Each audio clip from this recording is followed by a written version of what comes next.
জাহান্নামের দিকে নিয়ে যাবে। আরেকদল ফেরেশতারা দৌড়ে গিয়ে বলবে, হুজুর গো, আপনার উম্মত জাহান্নামে যায়।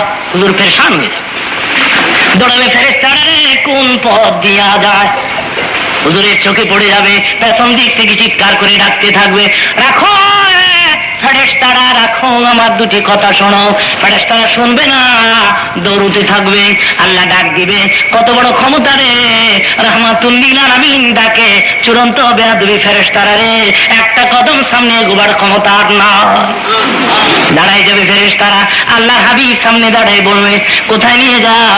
হুজুর মিজানের পাল্লা ওজন করেছি, ওজন হালকা হয়েছে, সেই জন্য জাহান্নামে লইয়া যায়। নবী আমার দিকে বলবেন, ফেরেশতারা মনে কিছু নিও না, আমার চোখের সামনে আরেকবার ওজন করো। হাদিস শরীফ প্রমাণ করেছে, আবার ওজন করতে নিয়ে আসবে।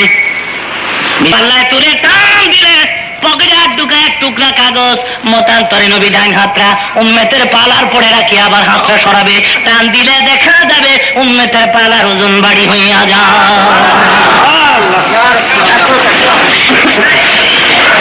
ফেরেশতারা ছেড়ে দিয়ে চলে যাবে।